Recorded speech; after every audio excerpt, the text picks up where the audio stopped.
ciclo corto en Panamá, representado por el ICSE, hace entrega de un Policy Brief de carácter informativo en el cual se abordan temas como aspectos relevantes de la educación panameña, economía global y transformación educativa, economía del conocimiento, diagnóstico de la situación de la educación superior panameña, transformación educativa, educación superior en ciclo corto, sus ventajas y el caso panameño. Esperamos que esta información, datos estadísticos y la evidencia en la cual es la educación, la ciencia, la tecnología y la innovación la que se constituyen en un motor generador de riqueza y competitividad, sea de utilidad para la sociedad panameña a la cual estamos llamados a proteger y dar lo mejor de nuestras habilidades y talentos para la construcción, mejoramiento, transformación y evolución de este país que tanto amamos. Estudiantes del ICSE, en compañía de Roma, harán entrega de este documento y para ello invitamos al presidente del CONEP, Temístocles Rosas, junto a los representantes de las campañas. Vamos a recibirlos con un fuerte aplauso.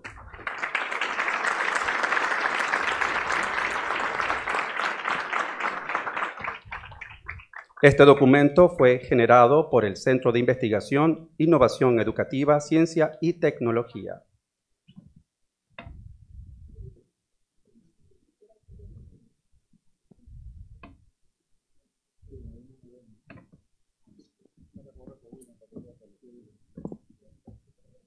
Aprovechamos para hacer el registro fotográfico.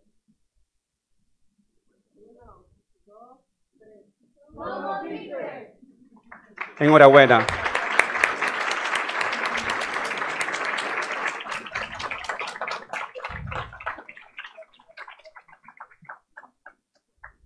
Muchísimas gracias. Avanzamos en nuestra agenda y para moderar este panel nos acompaña mi amiga y colega Adelita Coriat. Segundo bloque, mercado laboral, inversión extranjera directa y agua. Iniciaremos con el panel número 3, primera ronda, educación para el trabajo, y se mantienen con nosotros Guillermo Salazar, Marco Fernández, e invitamos a Ricardo Rux, en representación de la campaña de Rómulo Rux, Javier Lombardo, en representación de la campaña de Melitón Arrocha, Ernesto Bazán está con nosotros, e invitamos a Maite Pellegrini, representante de la campaña de Zulay Rodríguez, Jaime González, en representación de Maribel Gordon. Adela, adelante, ya estamos listos. Tomar asiento todos.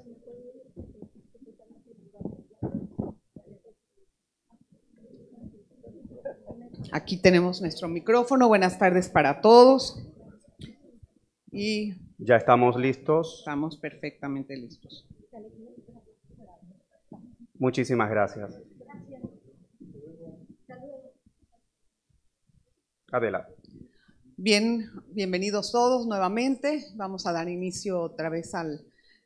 Este es un nuevo foro, o sea, un nuevo tema que vamos a hablar acerca de la educación para el trabajo o inversión extranjera directa, también del empleo y del agua. Así es que vamos a poner la ruleta y vemos.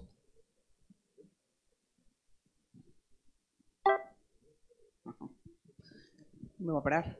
¿Cómo planean fortalecer la colaboración entre instituciones educativas, empresas y el gobierno para garantizar que la formación proporcione las competencias requeridas?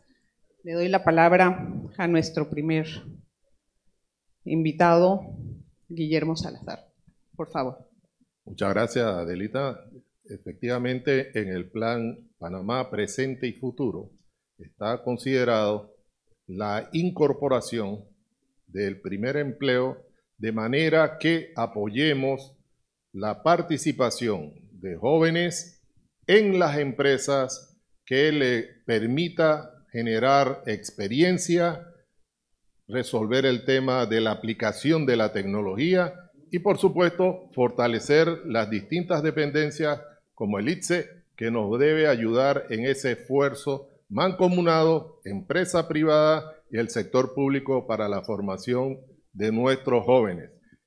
Es importante destacar que antes de eso es necesario conocer y tener metas claras como nación para que podamos orientar tanto a los estudiantes, a los jóvenes, a los empresarios en la dirección que queremos llevar adelante. Y efectivamente, por ejemplo, nuestro partido elaboró en el 2018 el Plan 2050, de manera que ya teníamos y tenemos una visión que debemos lograr en el 2050, pero que se puede sumar con las experiencias como la que ha presentado el CONEP y otras organizaciones, de manera que entre todos podamos definir ese objetivo estratégico como nación que nos permita fortalecer los niveles de educación en todas las instancias, de manera que se sienta que el estudiante puede participar y debe participar en la actividad económica de nuestro país, de manera que pueda impulsar la actividad y generar mayor nivel de crecimiento. Gracias, don Guillermo.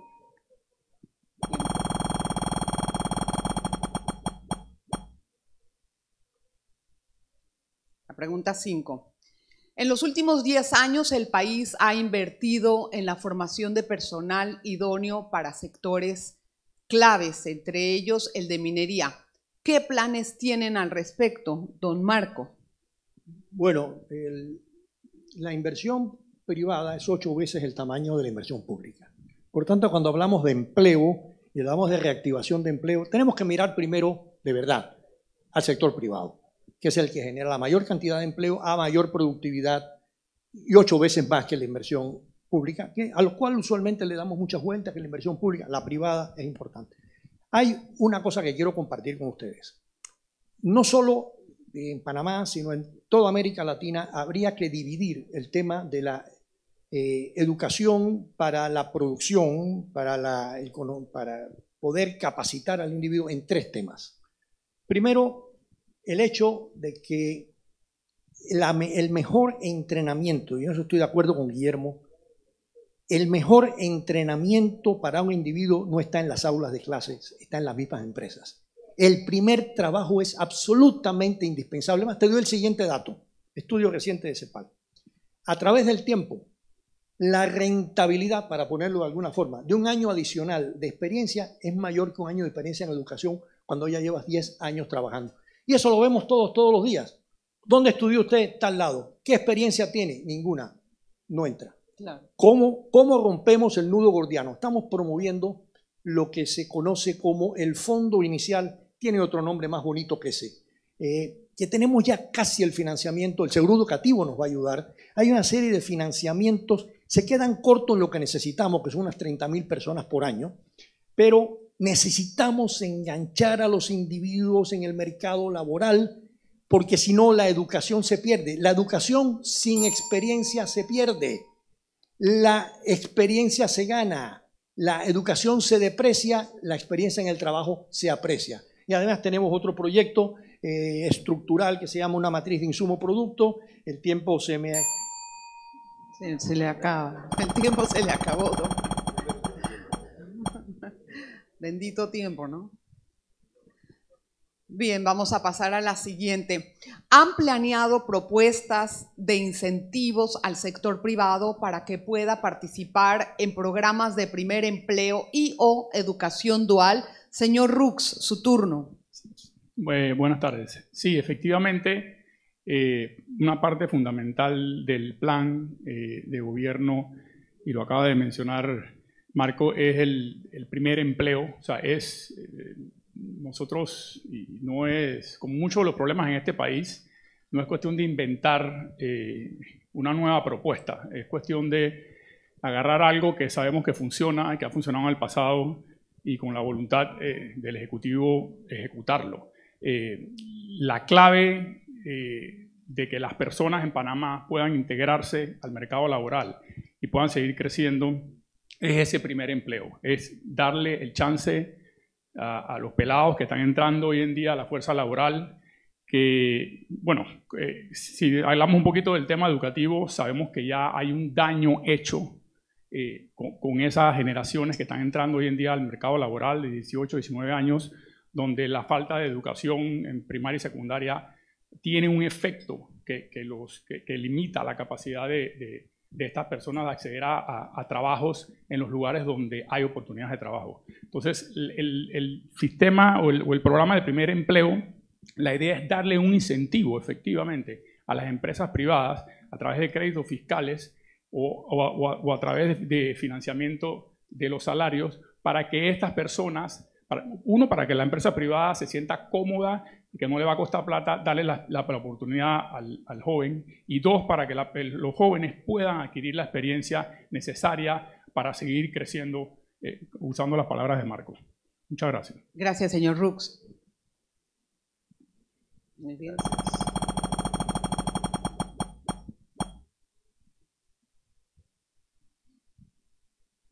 Bien, ¿cuáles son sus planes para mejorar la calidad de la educación y la formación profesional con el fin de equipar a la fuerza laboral con las habilidades demandadas por el mercado? Le doy la palabra, don Javier, por favor. Muchas gracias y buenas tardes.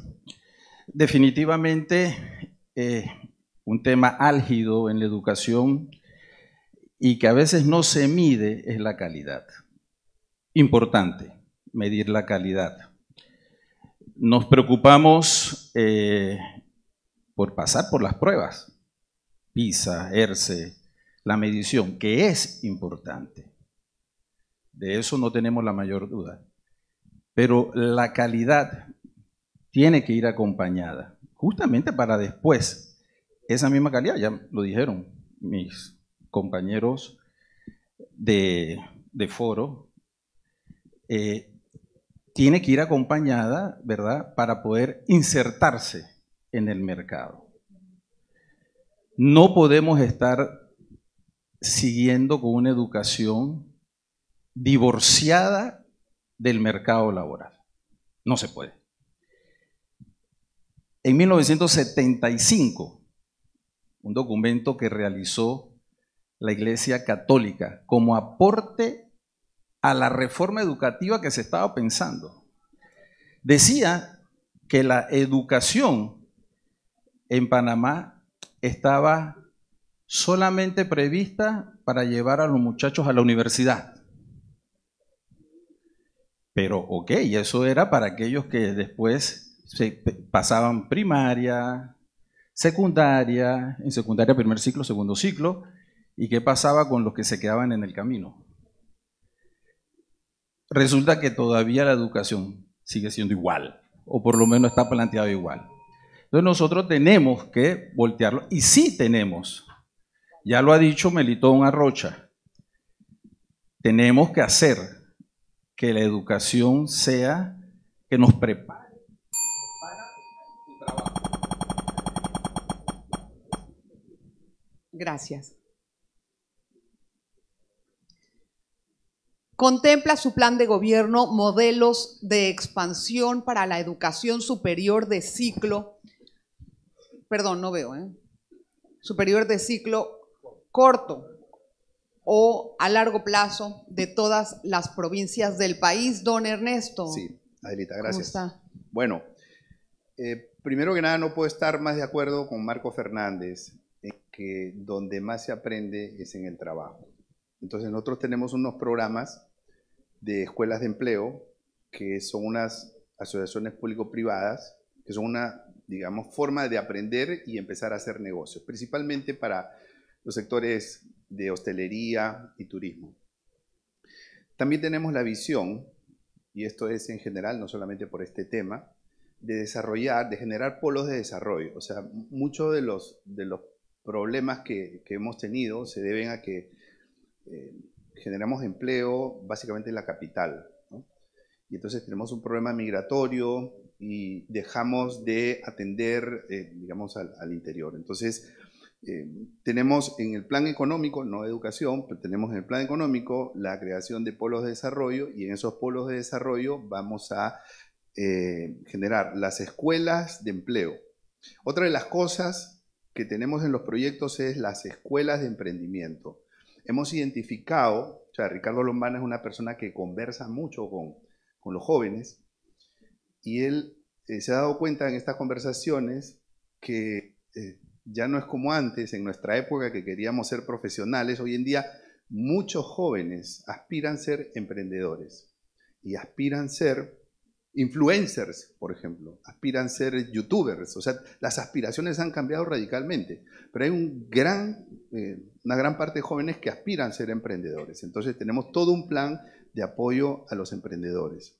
Y adicionalmente tenemos unos incentivos especiales para los primeros empleos con tasas más bajas para las contrataciones de los jóvenes entre 18 y 25 años, que los puedan, digamos, impulsar a trabajar en su primer trabajo. Gracias. Gracias, don Ernesto. Bueno, sé que estamos un poco cansados, pero vamos a tratar de mantener aquí el silencio.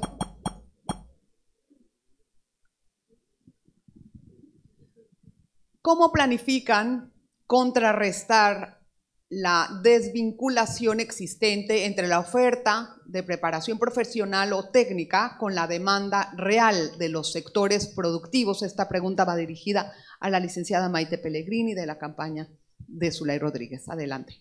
Bueno, mira, aquí hay un problema serio con la educación, y la educación viene desde chiquitos. No podemos hablar de una educación cuando en primaria muchas personas no están siendo educadas correctamente. Y no es problema de los profesores. Muchas veces es problema de que los mismos niños no pueden ir a la escuela porque tienen cierta distancia. A mí me gusta hablar de la educación desde primaria, secundaria, y hay una educación que aquí en Panamá no se ve, que es la educación técnica. Nosotros saltamos de secundaria para una licenciatura y de una licenciatura para una maestría, pero el técnico no lo vemos. Es importante que en Panamá se pueda dar una educación técnica y que podamos vincular los estudiantes con las empresas privadas. Aquí muchos lo han dicho, que puedan ir a hacer su primer trabajo en una empresa privada, incluso el sector público. Igualmente existen algunos lugares que vemos que la educación no llega. Me ha tocado ir al interior del país y las personas no pueden tener acceso a una educación porque las universidades están muy lejos. Entonces tienes que decidir entre estudiar o trabajar. Con el plan de gobierno que nosotros tenemos, es importante llegar la educación a todos aquellos sectores y que ellos puedan a su vez entrar con el trabajo dentro de la empresa privada y poder tener el acceso a la educación que ellos necesitan. Gracias, licenciada Maite.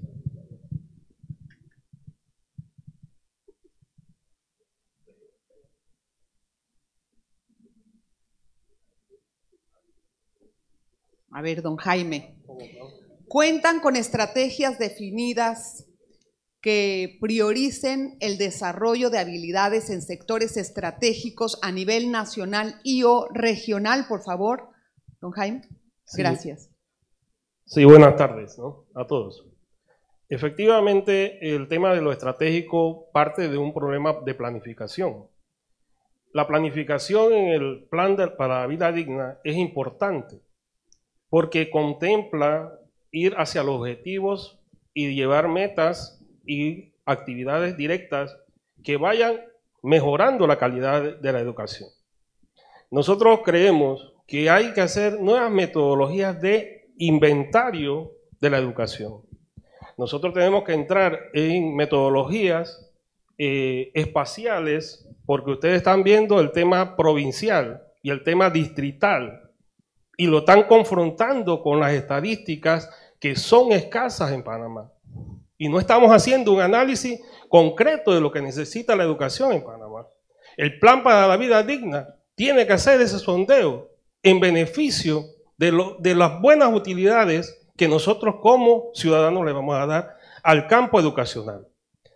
Es importante también decir que hay ya estudios en las universidades aquí en la Tecnológica, en la Universidad de Panamá, que estamos midiendo el tema del impacto del emprendimiento, pero no solamente viéndolo de la calidad de que se pueda poner un centro técnico, porque a nosotros nos vendieron la idea en un momento dado de que se hacían convenios internacionales y tratados de libre comercio porque se hacían transferencias tecnológicas. Y fue falso, o muy poco se ha hecho, o muy poco se ha podido aprovechar esos vínculos de tratados de libre comercio que se han tenido. Y eso Singapur, uno de los primeros que se planteó aquí en este país. Entonces la educación necesita más respaldo. Gracias, muy amable. Gracias, don Jaime. Bueno. Ahora, 5 minutos para una pregunta o otra ronda.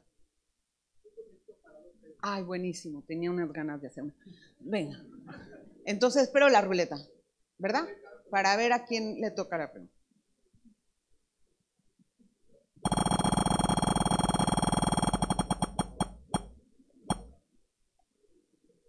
A ver, don Guillermo, que lo tengo aquí al ladito. Mire, don Guillermo, yo les he escuchado a ustedes todos hablar, ¿no?, acerca de la importancia de los empleos formales y el emprendimiento y todo eso. Pero también en la realidad de la vida práctica, cuando converso con los empresarios, les parece que el código de trabajo llega a ser a veces un poco como un obstáculo para poder hacer las contrataciones por todas las prestaciones y por todas las situaciones posteriores que ocupan. Y sin tener que demeritar los derechos de los trabajadores bien adquiridos, ¿usted haría cambios en el código de trabajo para agilizar las contrataciones? Fíjese, muy buena pregunta.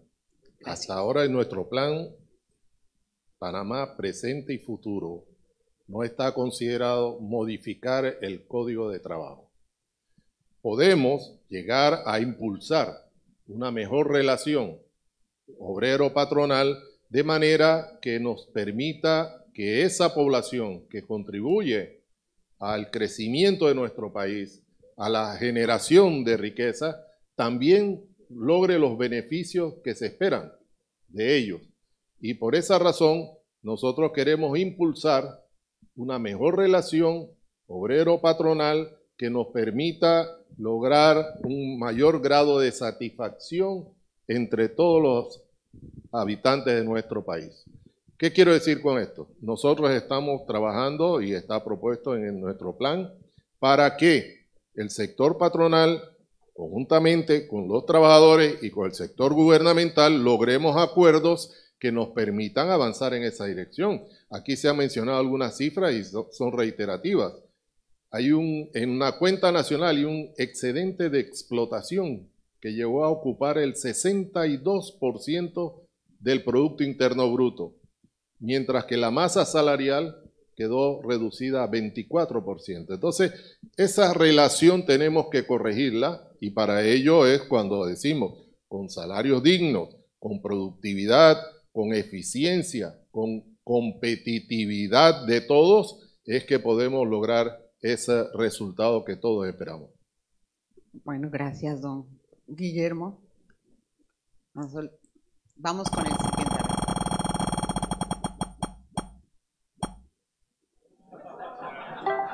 Yo quiero saber la fecha de su live porque voy a comprar la lotería.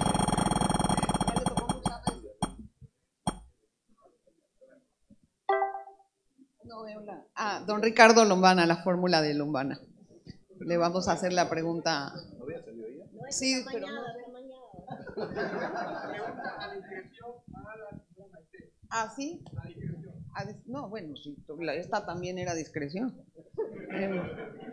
Bueno, a ver, es que la situación del empleo, muchos dicen que van a hacer planes de profesionalización y que van a buscar la fórmula para que los jóvenes puedan salir mejor preparados de las universidades, y ese cuento yo ya me lo escuché hace mucho. Lo que pasa es que cuando llegan las empresas y cuando tengamos de verdad inversión extranjera que queramos traer aquí, ¿cómo ustedes piensan generar confianza a las empresas para venir a invertir al país si realmente el país ni siquiera tiene un plan a largo plazo, tiene un plan quinquenal, cada gobierno viene y cambia las reglas? ¿Por qué yo, una empresa multinacional que tengo que invertir millones de dólares, voy a venir a Panamá si tampoco tienen la mano de obra calificada? Explíqueme eso. ¿Quién primero, él o yo? Maite. Uno. Okay. Mira, ahí sí no estoy de acuerdo que en Panamá no tenga mano de obra calificada. No lo digo yo, Panamá lo dicen sí tiene. los estándares Panamá sí tiene métricos. mano de obra calificada, no son todos los sectores porque no todo el mundo tiene acceso a una educación. Eso hay que empezarlo por ahí. Yo recuerdo en el año, y voy a ya tirar la cédula, en el año 2021-22, las escuelas públicas, cuando tú te graduabas, tenías acceso a estar en las escuelas, estaban trabajando sus últimos semestres en las empresas, que era su famosa práctica profesional. Eso lo quitaron. ¿Por qué? No sé. Y eso era algo que ayudaba a las personas. Yo en la empresa nosotros siempre llamábamos personas para que trabajaran y resulta que venían de informática y no sabían lo que era una computadora.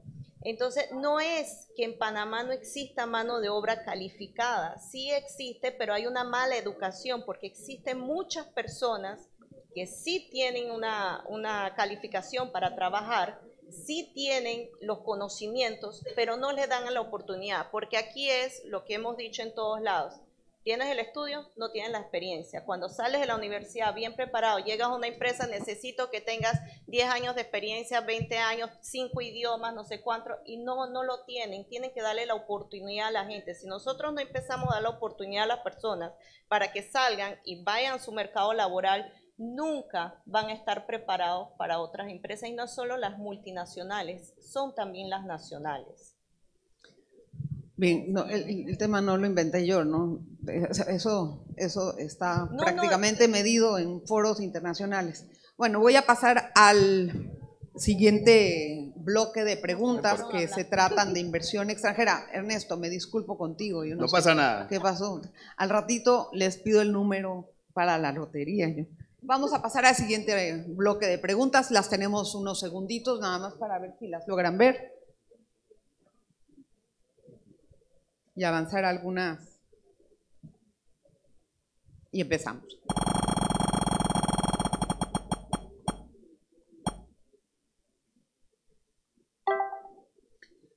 Bien, ¿cómo piensan revertir la tendencia de menores flujos de IED entrando al país, perdona? Don Guillermo, usted va. Sí, muchas gracias una vez más. Efectivamente, en nuestro plan presente y futuro hemos incorporado el componente de generación de confianza. Lo acabas de mencionar hace un momento, Adelita. Nosotros pretendemos recuperar la confianza para que la inversión extranjera directa se reanude su llegada a nuestro país. Igualmente, la inversión local. Tenemos que generar esa confianza para que la inversión local también crezca.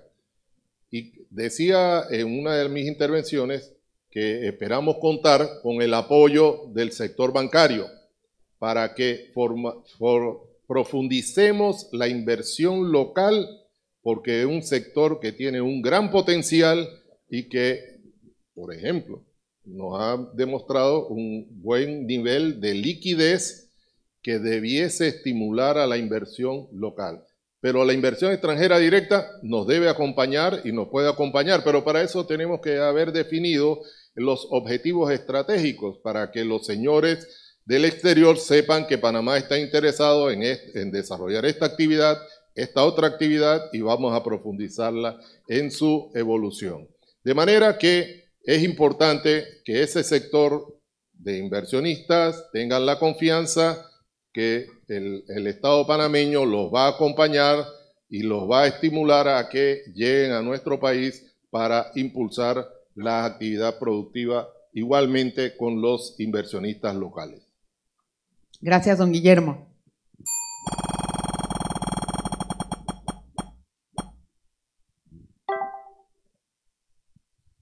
Bien, ¿cuáles estrategias puntuales ha delineado su equipo económico para direccionar la inversión extranjera directa hacia sectores con mucho potencial, tales como el agropecuario y o agroalimentario? Bueno, ya me dijeron cuáles eran los sectores, así que me lo voy a ahorrar porque Sí. le falta uno. Pero bueno, de eso. sí, claro. Mira, hay tres tipos de inversión privada. Vamos a ordenar el pensamiento respecto a esto.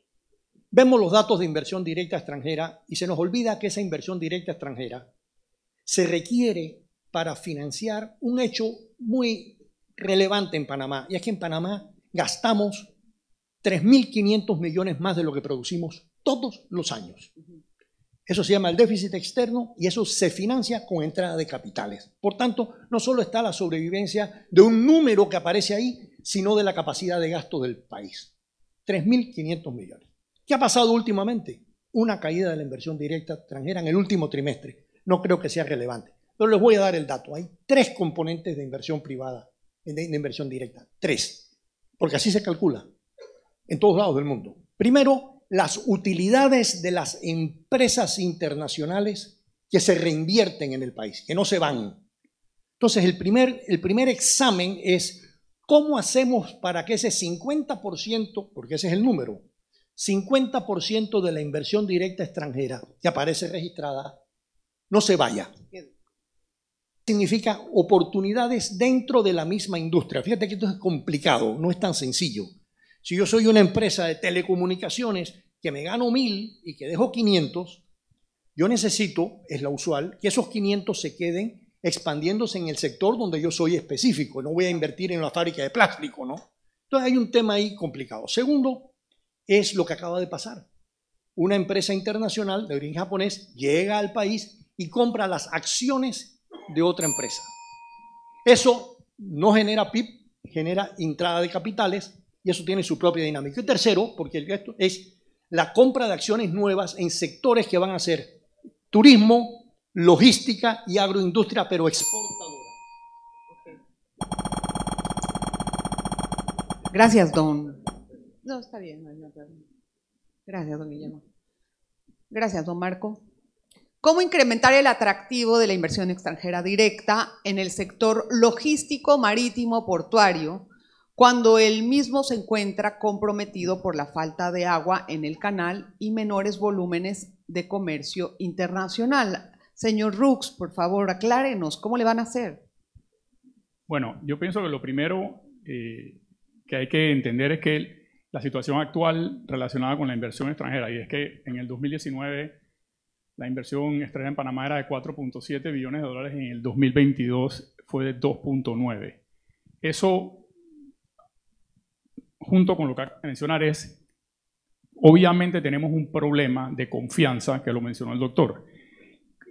La manera de atraer inversión al sector marítimo o cualquier otro sector en Panamá es recuperando esa confianza. Lo que hay que atacar es cómo recuperamos esa confianza. El primer paso es, al día siguiente de las elecciones, sentarse con las agencias calificadoras para tratar de comprar tiempo para presentar un plan y que nos den chance de ejecutarlo sin que nos quiten el grado de inversión, porque ese riesgo de la quitada del grado de inversión también va a ahuyentar inversión extranjera. El segundo punto es más local. O sea, a los empresarios locales y extranjeros, pero que operan localmente, se les deben 2 billones de dólares de deudas atrasadas. 2.000 millones. 2.000 millones. 2 billones, dije yo, pero sí, 2.000 millones. Eso hay que pagarlo. O sea, no se puede pensar que aquí va a haber inversión extranjera si el gobierno no cumple con su compromiso. Y el tercer factor es más del trato de las empresas extranjeras. Cuando las empresas extranjeras vienen a Panamá, lo primero que se encuentran no puede ser ¿qué hay para mí? El primer paso que se les vende a esas empresas tiene que ser ¿qué tengo que hacer yo para acelerar esa inversión que tú quieres hacer en Panamá? A medida que la gente sienta que Panamá, el gobierno, es un facilitador y no un estorbo, pienso que la inversión extranjera se va a recuperar. Gracias, señor Rux.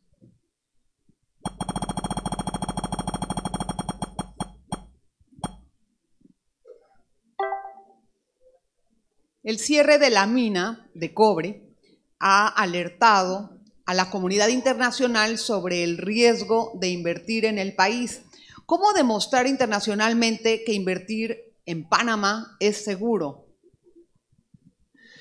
Una pregunta dura, difícil, pero mira, yo pienso que nosotros desde acá pensamos que recuperar la credibilidad de la nación con inversores que también respeten a Panamá, que nos respeten también como país, donde la inversión que también se haga sea ganar, ganar, ¿verdad? Yo creo que para todos es sabido que más allá del contrato como tal, si tenemos los recursos, pues explotémoslo bien, hagámoslo bien. ¿Y qué significa hacerlo bien? Conversemos con la gente, conversemos con el país. Que el contrato se haga con las cartas sobre la mesa. Que no haya segundas, terceras y cuartas agendas. Yo pienso que de esa manera también, y lo acabaron de decir, lo dijo el señor Rux, que el que viene a invertir no se tropiece con el ¿qué hay para mí de primero? No, sino que esa inversión que yo estoy haciendo, de verdad, ¿cómo va a revertir? También para mí, pero también, y a nosotros como Estado, ¿verdad? Como nación, ¿cómo va a revertir para nosotros también? Yo creo que ese es, por ahí va, y esa es nuestra visión, ¿verdad? Hacer las cosas bien, porque de verdad todo puede cambiar, para bien. Gracias, muy amable, don Javier.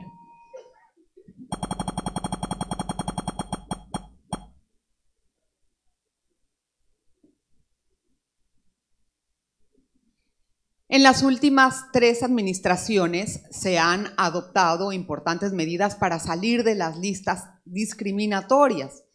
¿Qué diferente harán ustedes para salir de las tales... De tales listas. No, está mal, yo creo que de las listas. ¿Adoptarán medidas de retorsión? Ajá. Sí. Bueno, no tenemos pensado las medidas de retorsión, en todo caso no lo hemos conversado. Creemos que la solución va por otro lado. Nuestro gran objetivo en el próximo gobierno va a ser generar confianza. Y tenemos, digamos, en el chip interno bien pensado cómo vamos a generar confianza, ¿no? Entonces, voy a dejar eso para una pregunta posterior, pero respondiendo a esta, en el tema de las listas, primero que nada tenemos que saber escuchar y tenemos que ser más humildes, porque el mundo está cambiando y el mundo nos está pidiendo cosas y nos está pidiendo cambios. Y los modelos de negocio han cambiado.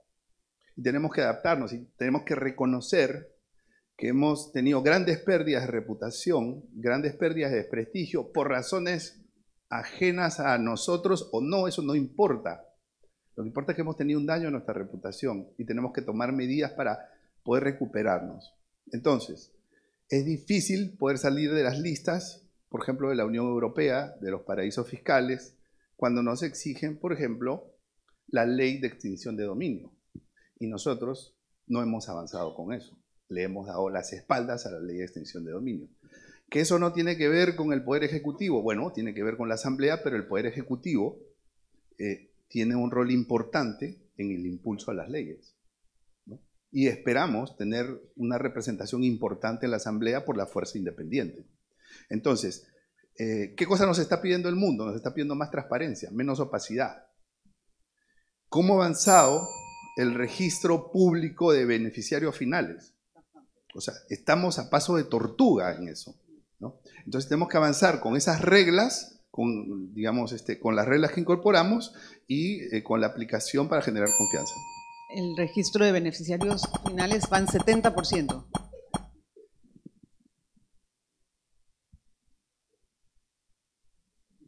Bien. Países como México y Costa Rica están aprovechando la tendencia de... No veo nada. De deslocalización global de las cadenas de valor. ¿Qué propone su equipo económico al respecto? Vamos a ver. Esa Maite. ruleta está mañada. ¿Por qué? Le tocan las más difíciles, Maite. Toca las más difíciles. Mira. No hay pregunta difícil. Sí.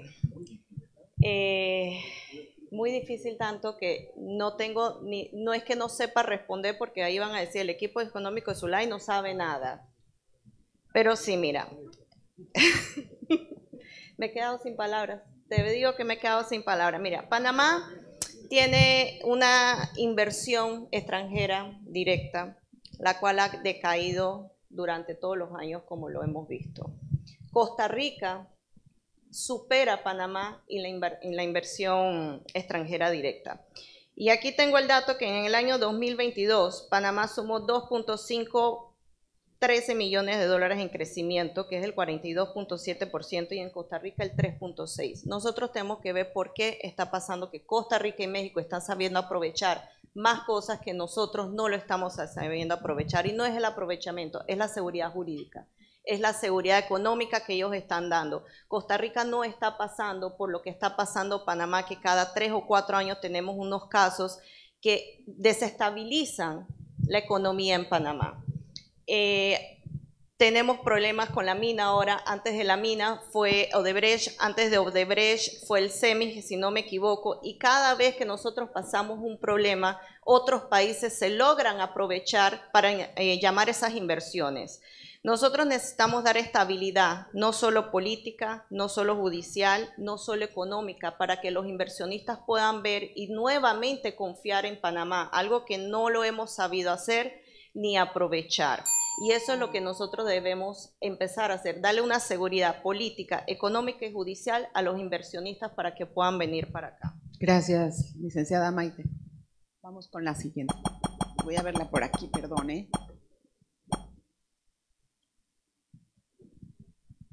Panamá posee atributos para potenciar su industria turística en todos sus segmentos. ¿Qué medidas propones para hacer que el capital extranjero invierta en ellos? A ver, le toca la pregunta a don Jaime González, por favor. Muy difícil también, ¿no? Gracias. Efectivamente, el sector turismo es un sector bastante dinámico en todos los países y está relacionado con el medio ambiente. Efectivamente, Costa Rica tiene un componente de los 60 con una planificación exclusiva con un componente ambiental y turístico. Entonces nosotros, Panamá, tenemos un potencial enorme de turismo. Hay muchos, pero no solamente el turismo de ciudad, sino el turismo también alternativo. Y toda una gama de disciplinas turísticas en un momento dado. Entonces el negocio del turismo, sí, va relacionado con la inversión extranjera, porque va relacionado con los objetivos y los planes que tenga el país y la planificación que tenga en la conservación misma del medio ambiente y el turismo como legado natural de una ciudad, de un país que tiene potencial. Entonces, el plan para la vida digna va en esa dirección, porque tenemos que salvar nuestros ecosistemas, nuestros ciudadanos. La rana dorada es un ciudadano panameño o una especie panameña. No es un ciudadano humano, pero es una especie de Panamá que ya está catalogada. Entonces nosotros tenemos que ver más allá de los ecosistemas y toda la situación que se tiene que dar con relación al turismo e invertir en estas áreas. Por eso nosotros como campaña vemos prudente de que estas inversiones también sean concadenada con el enfoque global que tenemos nosotros para intervenir de otros países, cuáles son las inversiones que nos van a traer. No solamente Estados Unidos, sino solamente el potencial de los países como Colombia, que es uno de los países más fuertes de inversión extranjera, sino que hay otros países que pueden también invertir de acuerdo a los objetivos que tengamos, y eso en caso del turismo como tal. Gracias. Muy amable. Muchas gracias, don Jaime. Tengo espacio para dos preguntitas, de las no de 5 tenemos minutos. más tiempo. Una Adela. de 5 minutos, pues, una. De 5 minutos no puedo. Si la organización y producción me indica, le dan una sola pregunta. Una. Vamos entonces. Una. Venga. Tenemos el tiempo exacto. Vamos entonces con producción. Ahí está la ruleta.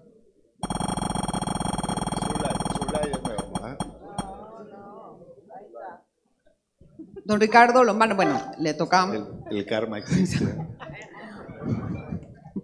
Don Ernesto, mire, ustedes hablan de generar confianza en la inversión extranjera, pero la confianza en la inversión extranjera se genera con reglas claras en el mercado. Y lo que menos hay en Panamá son reglas claras. Dígame, ¿qué va a hacer para darle reglas claras a los inversionistas y seguridad jurídica? Sí, mira, bueno, la confianza no solamente son las reglas, o sea, lo que tú dices es verdad. Eso es una parte grande. La confianza comienza con el ejemplo en casa. Ricardo Lombana ha dicho que va a eliminar la partida discrecional presidencial. Hasta donde yo sé, creo que es el único candidato que ha ofrecido eso. No sé si otros candidatos también. Pero por ahí se empieza la confianza, ¿no? La confianza se refuerza con la meritocracia. Entonces, los que conformamos el Movimiento Otro Camino, casi todos somos independientes.